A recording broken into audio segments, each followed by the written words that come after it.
ভারতে নারীরা কেবল একবার বাথরুমে যেতে পারেন, এটি সূর্যোদয়ের সময়। এটি একটি অদ্ভুত এবং অবিশ্বাস্য জিনিস। আপনি নিশ্চয়ই আমাকে খাঁচাটি স্ক্র্যাপ করতে বলেছিলেন। তারপর ভারতও আছে, এখানে টয়লেট করার অনুমতি নেই, কারণ তারা এটাকে নোংরা মনে করে। দেবতারা তাদেরকে দান করবেন না। আশীর্বাদ। যদি আপনি যেতে চান, সকালে যথেষ্ট মহিলা জড়ো করুন, কিন্তু কখনো কখনো স্বপ্নগুলি বিকৃতদের দ্বারা তৈরি হয়। গাড়ির লাইট আপনার মুখে রাখুন। কিন্তু এখন থেকে সব বদলে গেছে। জয়া, নিউলিওয়েড ওয়াইফ অফ ক্যাহা, একটি পতিতা মাথা ছুঁড়ে ফেলে বোনদের জ্বালিয়ে। আপনার পুরো পরিবারই জ্ঞানী। তাই অল্প বয়স থেকেই জয়া এই অশিক্ষিত লোকদের সাথে লড়াই করেছিলেন। শৈশবকাল থেকেই তার বাবা বাড়িতে টয়লেট তৈরি করেছিলেন। মেয়েটিকে যেতে দাও। তবে আপনি যা সবচেয়ে বেশি ভয় পাচ্ছেন তা ঘটতে চলেছে। বিয়ের রাত সবেমাত্র শেষ হয়েছে এবং দম্পতি সবেমাত্র ঘুমিয়ে পড়েছে। এখনো সকাল হয়নি। জিয়াকে গ্রামের মহিলারা ডাকলেন। তারা তাকে বাথরুমে যেতে ডাকলো এবং তাকে অনুরোধ করলো, আপনাকে তাড়াতাড়ি করতে হবে। শোনার পর তিনি জানতে পেরেছিলেন যে তার স্বামীর বাড়িতে টয়লেট নেই। জিয়া ক্ষুব্ধ হয়ে তার স্বামীকে ডেকে জিজ্ঞাসা করলেন, কেন?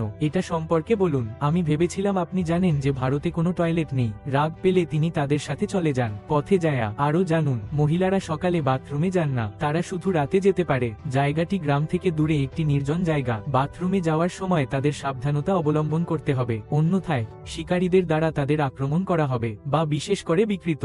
জয়া এই পশ্চাদতা গ্রহণ করতে পারে না। সে বাড়িতে ছুটে গিয়ে কেহাকে তার বাবাকে নির্মাণের কথা বলতে বাধ্য করে। টয়লেট বা আপনি চলে যাবেন, কারণ আপনি আপনার স্ত্রীকে ভালোবাসেন। তাই রাতের খাবারের সময় কেহা সে সম্পর্কে কথা বলল, কিন্তু এর বিনিময়ে এটি ছিল আমার বাবার ক্ষোভ। আপনি মনে করেন একটি ট্যাঙ্ক আছে, বাড়িতে থাকা অনৈতিক, নোংরা হওয়া, দেবতাদের বিরুদ্ধে পাপ করা। কাইহা কেবল অসহায়ভাবে তার স্ত্রীকে চলে যেতে দেখল। তারা যা চায় তার প্রতিবাদ করার জন্য আপনি অনশন ধর্মঘটে রয়েছেন। একটি টয়লেট তৈরি করুন। সরাসরি কাইহের সাথে কথা বলুন। আপনি যদি টয়লেট তৈরি করতে চান, প্রথমে তাকে জীবিত পোড়াও। কেহা স্যাড গোজ ইনটু কমফোর্ট জয়ে। কিন্তু আপনি এমনকি যত্ন না, কার সাথে কথা বলার নেই। তাই সে তার মায়ের বাড়িতে কথা বলার জন্য ডেকেছিল। পরদিন সকালে সে জেকে একটি পরিচিতের বাড়িতে নিয়ে গেল, কারণ তারা পক্ষাঘাতপ্রাপ্ত।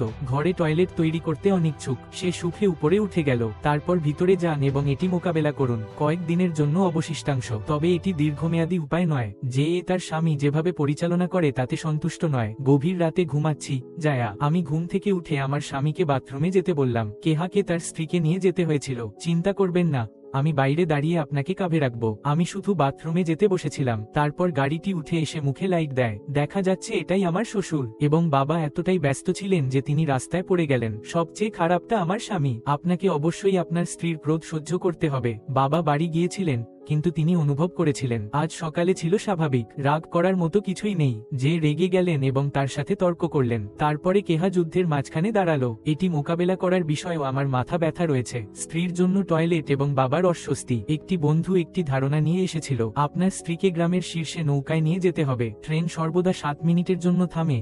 আপনার পরিষ্কার শেষ করার জন্য যথেষ্ট।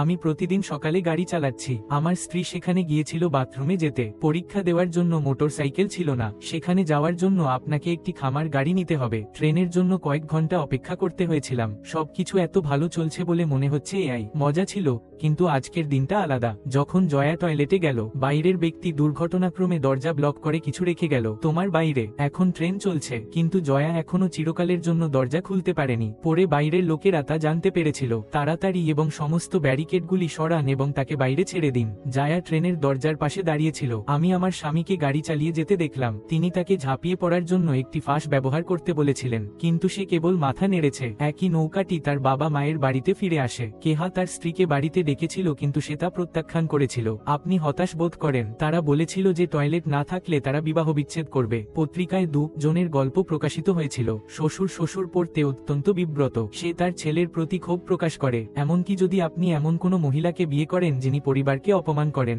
কেহা তার মুখ মারতে ছুটে যায়। সাংবাদিক ভুল গল্প লিখেছেন। তবে তিনি ভেবেছিলেন যে নিবন্ধটি তার স্ত্রীর ছবিতে সহায়তা করবে। কনের বাড়িতে ফিরে যান। আপনি যদি নিবন্ধটি পড়েন তবে এটিও খুব আকর্ষণীয়। পরিসীমা একটি। আমি আমার হাতের দিকে তাকালাম এবং একটি আঙুল পেলাম। হারানো হয়নি। দেখা যাচ্ছে আপনার বাবা খুব কুসংস্কারী মানুষ ছিলেন। তিনি আমাকে একটি মহিষ বিয়ে করতে বাধ্য করেন, এমনকি তাকে মালিকা বলা হয়। আপনি বেশ্যা মুখোমুখি। স্ত্রীকে নিয়ে